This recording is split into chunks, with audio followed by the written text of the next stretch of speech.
Hello friends, next topic start करते हैं धमनी शरीर। इससे पहले अपन ने एनाटॉमी सीरीज़ में कोष्ठ एवं मांसीय शरीर और शिरा शरीर अपन ने पढ़ा है।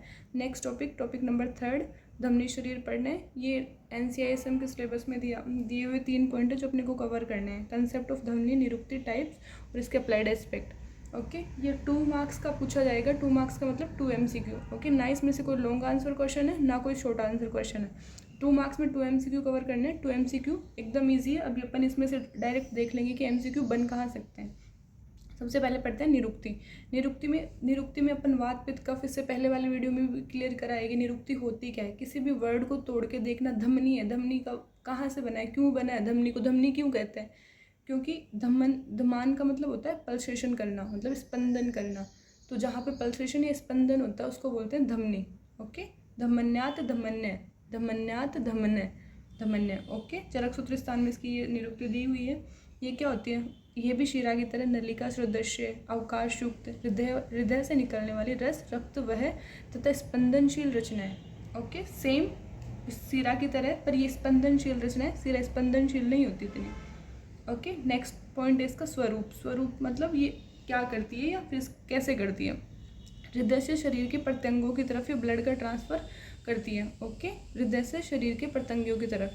ठीक है, फिर ये देखो 1-2 पॉइंट ऐसे देखने हैं, कुछ है नहीं। अब MCQ एक तो यहाँ पे बन सकता है कि पल्सेशन होता है, किस में होता है? आर्टरी में या धमनी में। ओके, लिविंग बीइंग में ये कैसी होती है? ब्लैकिश या ब्लूइश कलर की होती है। और डेड बॉडी में ये सॉफ्ट वो पेल कलर की होती है। ओके, हार्ड हो जाती है और पेल हो जाती है। फिर दूसरा MCQ इसमें से कहाँ बन सकता है? इसकी संख्या कितनी है? डिजिट। ओके, 24 धमनी होती है। जैसे अपन ने शिरा में पढ़ा था कि वात पित्त कफ रक्त वाह शिराएँ 10-10-10।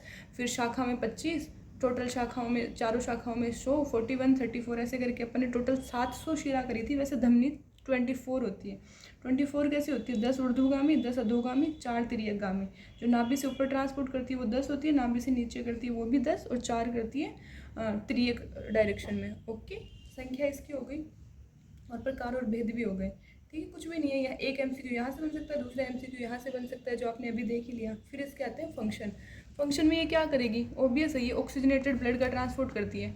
तो ऑक्सीजनेटेड ब्लड का ट्रांसपोर्ट करती है तो फंक्शन भी वैसे ही करेगी। जैसे कि पहला तो फंक्शन ही ये हो गया इसका, ऑक्सीजनेटेड ब्लड का ट्रांसपोर्ट करती है। अब ऑक्सीजनेटेड है मतलब इसमें माइक्रो न्यूट्रिएंट और भी है, तो न्यूट्रिएंट सप्लाई करती है होल बॉडी को। फिर इसमें क्या होता है? इसमें वॉल्व नहीं होते, ये डीप इनसाइड होती है बॉडी में। स्किन में क्या होती है? डीप होती है। तो ये ब्लड प्रेशर को कंट्रोल करती है और वॉल्व नहीं होती, इसीलिए इसमें प्रेशर ज़्यादा होता है और इसीलिए डीप होती है। तो ब्लड प्रेशर को कंट्रोल करती है और प्रेशर मेंटेन रखती है और बॉडी टेम्परेचर को भी कंट्रोल करती है। ओके, इसमें से कोई MCQ पूछे जाने वाले नहीं है, फिर भी न्यूट्रिएंट सप्लाई वाला आप देख लेना।